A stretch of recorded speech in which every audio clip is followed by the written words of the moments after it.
Hi guys, Ricky Pope here, and today on the Christian Nerds Unite podcast, I talk with Scott Bales, author of Holy Heroes of the Bible, and Justin Holman, the illustrator of the book, plus scripture and nerdy news, and we'll get to all of that right after this. 2022 is flying by so fast, and I just reviewed my goals for the year. It's not too late to set some effective goals for 2022 for yourself. And the Goal Process 101 ebook helps you do just that.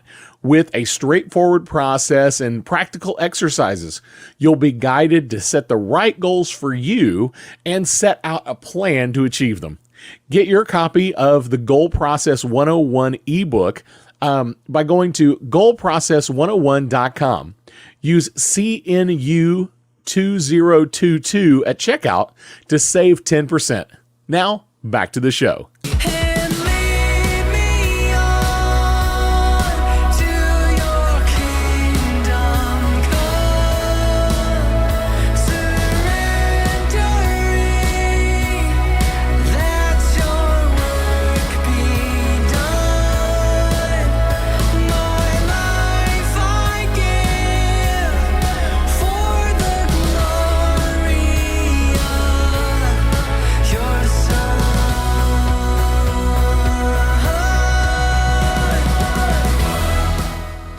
Today on the show, I interview author Scott Bales and illustrator Justin Holman about their new book, Holy Heroes of the Bible, a superhero geek's guide to become a hero of God.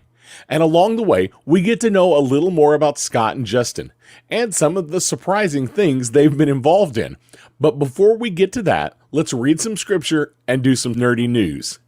Just one passage today, 1 Samuel 17, 45 through 51.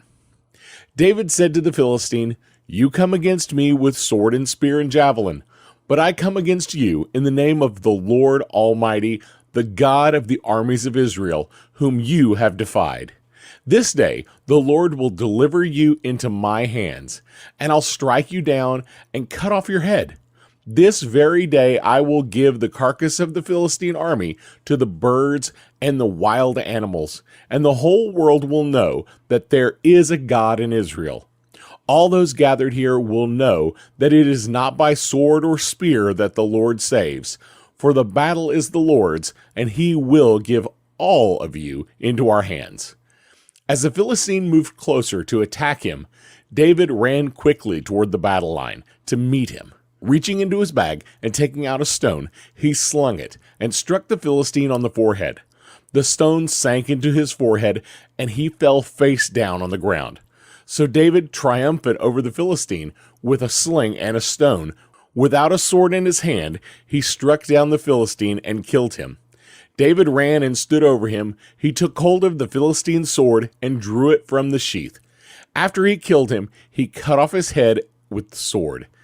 When the Philistines saw that their hero was dead, they turned and ran away. Now, let's get to some nerdy news. The Batman is now available on streaming services and is currently free to watch for those with a subscription to HBO Max.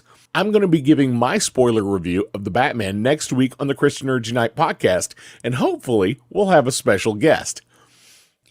Marvel has finally released a teaser trailer for Thor: Love and Thunder this week. The trailer focuses heavily on Thor Odinson and what appears to be his journey to becoming his old heroic self again. From hanging with the Guardians of the Galaxy, Korg, even what appears to be Olympus with Russell Crowe as Zeus.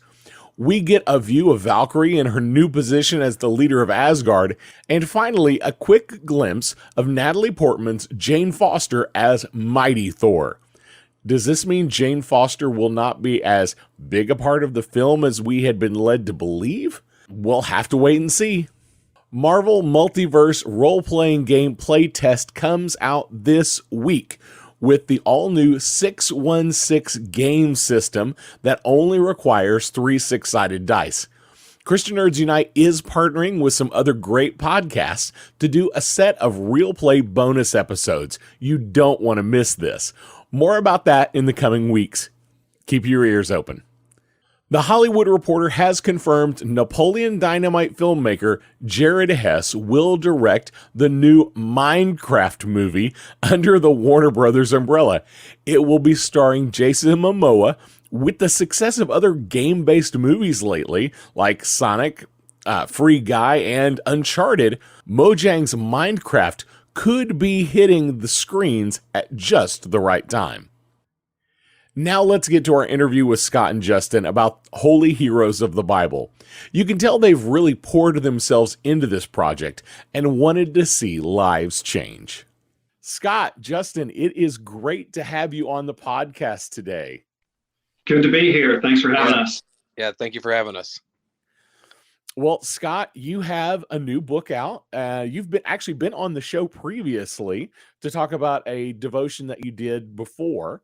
So you have a whole new book out called Holy Heroes of the Bible. And now this is a little bit different than the previous book. Can you tell us a little bit about the book and about who Scott is?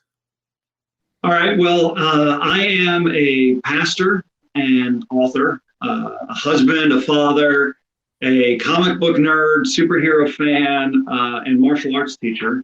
We can leave that one for another discussion. But I have been a huge fan of Marvel and DC superheroes since I was a kid. And I started writing about the link and connection between superheroes and spirituality, faith and Christianity and the Bible. Several years ago, I want to say it was back in 2014 when I first started working on it. The first book that I wrote was simply titled Holy Heroes, the Gospel According to DC and Marvel. And in that book, I look at 18 different superheroes from Marvel and DC and kind of dive into their stories and draw spiritual lessons from them. And of course, look at various scriptures that connect to those stories. And so it's all about finding the moral and spiritual lesson within the character. And then after that, I wrote a devotional, 40-day devotional that did the same thing, just kind of expounded on those same ideas. And this new book, Holy Heroes of the Bible, kind of flips that the other direction. And it looks at 18 different heroes of the Bible, ranging from Moses to Noah to David to Esther, etc. And then I also incorporated illustrations and parallels to comic book superheroes, but the spotlight is on those actual real Bible heroes and the lessons we learn from their stories and the examples that they set for us. Awesome. And Justin, you were speaking of those illustrations and the artwork. Justin, you were the artist for the book, correct? Yes. So how did you get involved in art and in working in books and connecting with Scott? Well, I have always loved comic books. I think my passion originally from falling in love with fiction in general started with Ninja Turtles, probably for me. Started real young, and I wanted to draw Ninja Turtles, and then I obviously Batman and everything else came into the picture soon after, and I began to love comic books, and I started drawing a lot whenever I was in high school, and I focused a lot on drawing, a lot on learning illustration then. And I've always loved to draw. I became a professional inker around 2003, 2004. I started inking comic books for Marvel and Zenoscope. But I've always loved just creating stuff myself too, rather than, just inking over other awesome artist stuff. I also love drawing myself, and I'm a Christian as well. So, the opportunity came, I believe it was maybe sometime in August last year. Scott got a hold of me at a convention and brought up the idea of possibly doing a book together. And I was just so excited. I was like, yeah, let's do it. It sounds like an awesome idea. Awesome. Now, Scott, you mentioned that this book it's different than some of the others in that this one focuses specifically on the characters of the Bible.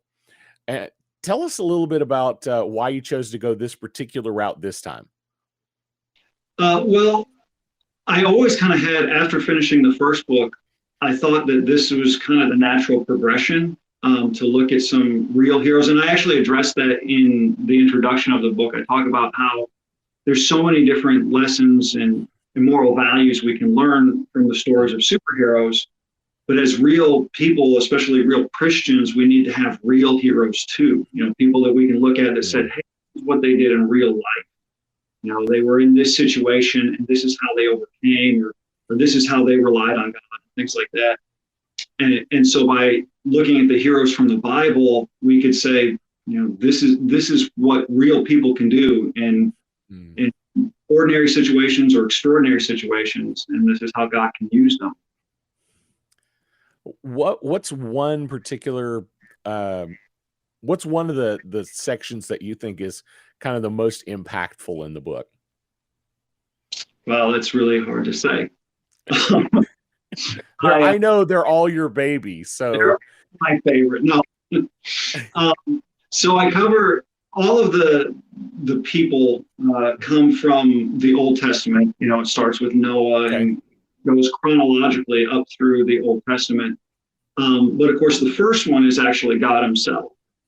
And I think that was the one I may have enjoyed writing the most, because it looks at Genesis chapter 1, 2, and 3, which is the creation, and then kind of zeroing in on his relationship with Adam and Eve, and then the fall. And so I looked at those 3 chapters as kind of introducing us to who God is. And from that drew comparisons to, you know, these are how some various superheroes have been inspired by these stories, and even have like a personal hero. One of my personal heroes is Dan Jurgens. He's the writer and artist on DC Comics. He did Superman for the better part of 40 years. And I talk about how the fact that this is like my absolute favorite comic book artist and writer, and yet I've never met him. In all the conventions I've gone to, I've never had a chance to meet him. And just kind of contrasted that with God and how he made himself relatively available immediately to Adam and Eve to know and to have a personal relationship, and how he does that with us too. And so we sometimes have these heroes that we never meet in real life. And even if you do meet them in real life, maybe they don't live up to your expectations. But then we have this one incredible hero, unparalleled hero, who knows us better than we know ourselves and invites us to know him too. I would say that was probably, at least for me, and I love the fact that it was the first chapter because I enjoyed writing it so much, and then I'm like, that motivated me to keep writing the rest of it. Awesome. Well, Justin, as you were going through illustrating some of these great illustrations in the book, what was kind of your inspiration for the style you wanted to have in this? Starting on each character specifically, just sitting down and just reviewing the story of each character, and just kind of getting a feeling of what the attitude of that character is. In my mind, at least, you know, we can all perceive something different in each one, because they're so deep, you know, and intricate. But you know, I would sit down and go over, you know, Bible verses and just kind of look at the whole story, and just say, I only get one picture to depict this character, and that's really hard. So and Scott and I worked really well together, just kind of going back and forth, saying I'd send him, you know, thumbnails of a character, you know, 3 or 4, and say, you know, are we close with any of these? You know, does one of these, you know, kind of spark something in your heart? And almost every time, the one that he picked that he liked was the one I was leaning towards using. And so it really God just really helped us out a lot with it. Helped me out a lot with it, you know, because there was a couple of scenes. You know, there's about 18 illustrations, but I'd say about 5 or 6 of them I I don't know how I got them. I just started doing it, and I had this idea in my head, and it just came out beautiful. And I think it caught that character in the best light that I could depict him. Awesome. Well, Scott, how did you start on this journey of? Now, I know you love comic books and you love superheroes and you love God, but how did you get into this idea of let's blend the two? When did that come about for you? Well, I owe that in large part to a good friend of mine, Santino Morini, who passed away actually just a year or so ago. And he and I met we just kind of traveled in the same convention circles. You know, like we didn't know each other in ordinary life or anything, but we would see each other at the same cons, specifically the Superman celebration in Metropolis. There was the second year, I think, that we met each other there. He sparked up conversations with me, and he's an outgoing, personable guy. And so he would try to make friends with people that he didn't know, which is the opposite of me. You know, I would avoid talking to people that I don't know most of the time. But we got to know each other just a little bit, and you know, he discovered that I was a pastor and he's a Christian, so we had that in common, and we would talk about that on occasion. And then one day he just called me and he said, "Do you ever feel like, you know, we should be using our, you know, cosplaying and fandom to glorify God in some way?" And I was like, "Well, yeah. What did you have in mind?" And so that sparked this conversation where we just brainstormed for a while, and eventually we came up with this ministry that we call Costumers for Christ. And so his family and my family were all into cosplay. You know, he loved to dress as Batman. I would do Superman. I'd be Captain America. He would be Thor. And we would have, you know, my kids, his wife, my wife. We all got into it. And over time, we kind of recruited a few more families and individuals to join us in that ministry. But what we would do is we would go to the conventions and we would cosplay just like we normally would, but we would get a table there. And we would use that space to give out free information literature to point people to Jesus. And so my early chapters from the first book that I wrote started off as pamphlets that we would give out, just like short devotional pamphlets. And then we ended up creating our own comic book, Jesus Christ, the World's Greatest Superhero, which is really just a kid-friendly 22-page retelling of the story of Jesus. Fast-paced and colorful. And we give these away for free at all the conventions that we go to. We give away those devotional pamphlets still. Sometimes we have stickers and coloring pages and other stuff like that. And we try to strike up conversations with people in the least confrontational way that we can. One of the blessings of doing the ministry the way that we do it is just being there in costume invites people to come to us. You know, so we're not like this weird pushy cult group that's standing there by the door trying to, you know, get you to take a Bible or something like that. We're minding our own business, standing at our booth, and they will come to us and engage with us because maybe their kids want a picture with us in costume, or they just want to, you know, meet Batman or whoever happens to be there. And my son does a fantastic Spider-Man, and he is just so outgoing and engaging with the kids. They'll all just kind of crowd around whenever he's there.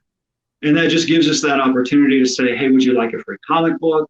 And if they look at it and they're like, "Oh, that's kind of neat," and they ask questions, then we can kind of engage from there. And so that ministry really taught me that, you know, there is a strong link, or at least there can be if you want there to be, between superheroes and Christ, and between comic conventions and Christianity. And so it just kind of built on that.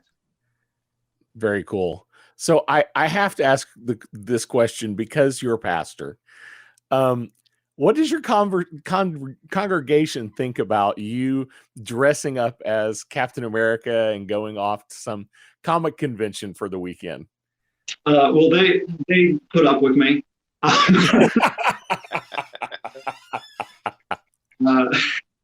I get teased a lot from some of the other guys that are around my age and stuff like that for being, you know, running around in spandex and that sort of stuff. And I get to joke about it from the pulpit too.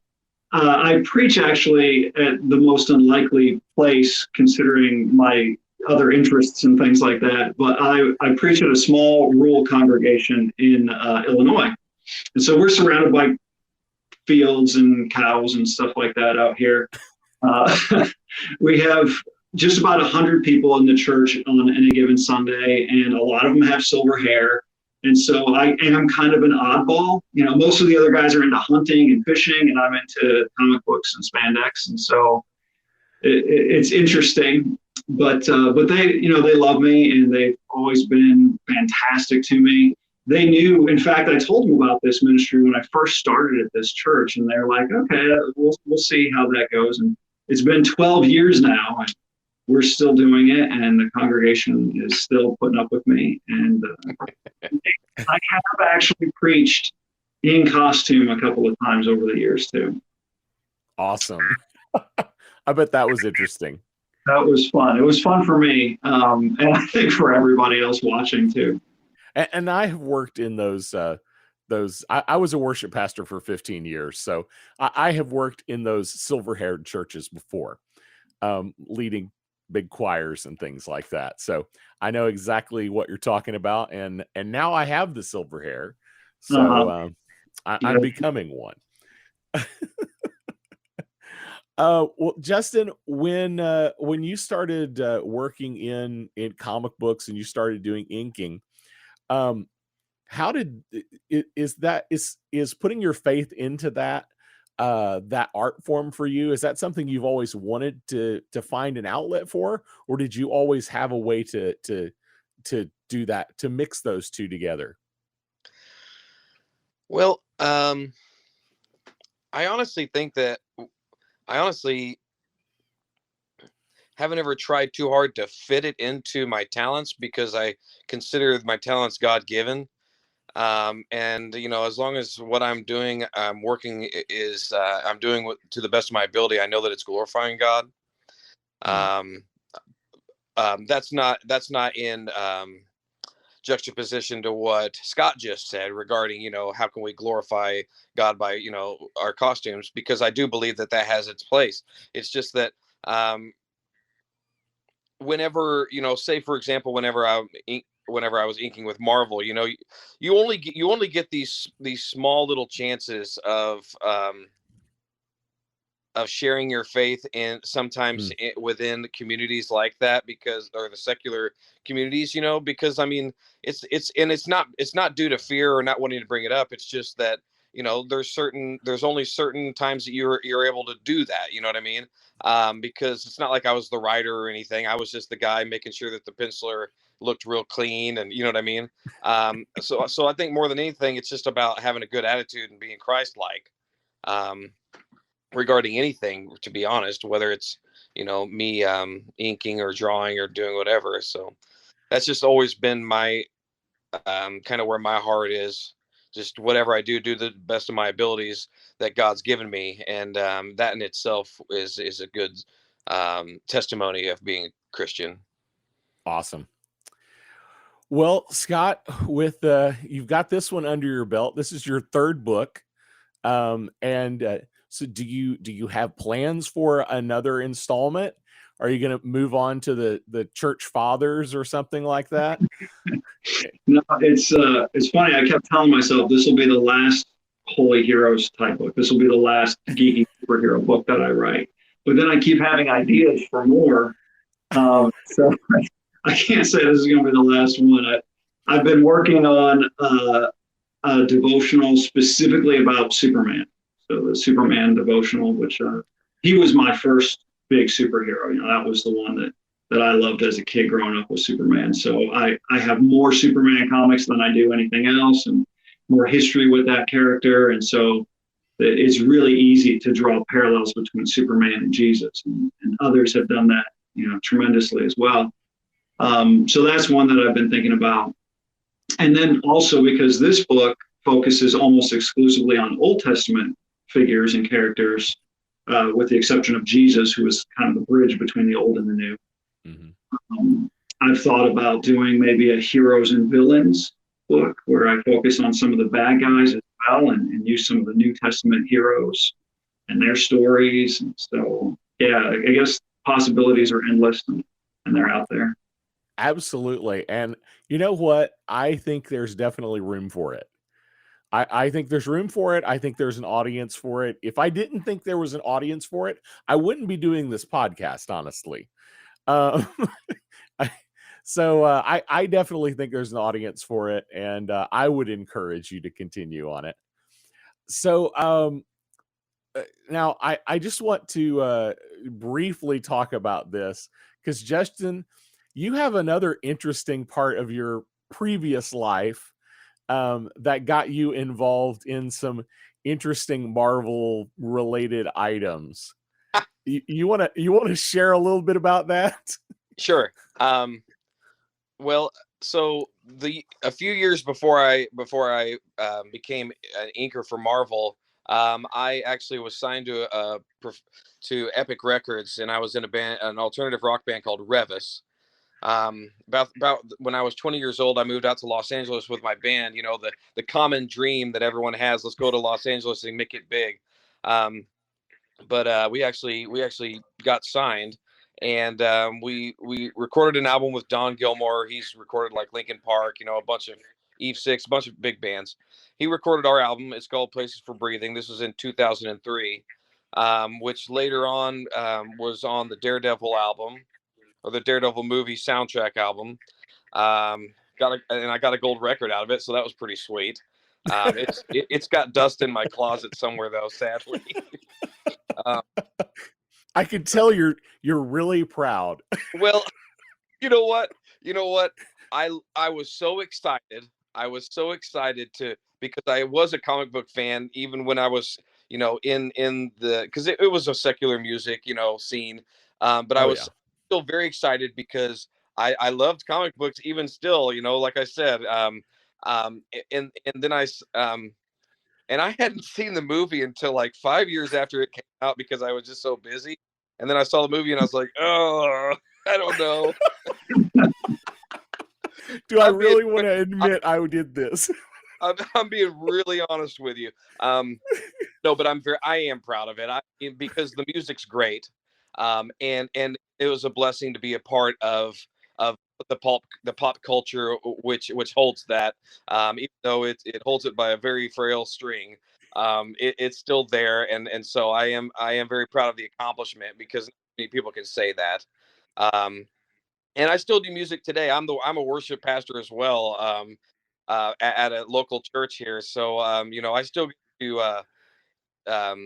get to do music, and draw and do everything I love. God's blessed me tremendously. But yeah, I was in a rock band and we made it big, and I toured. I even toured with Pearl Jam. You know, I toured with some big bands.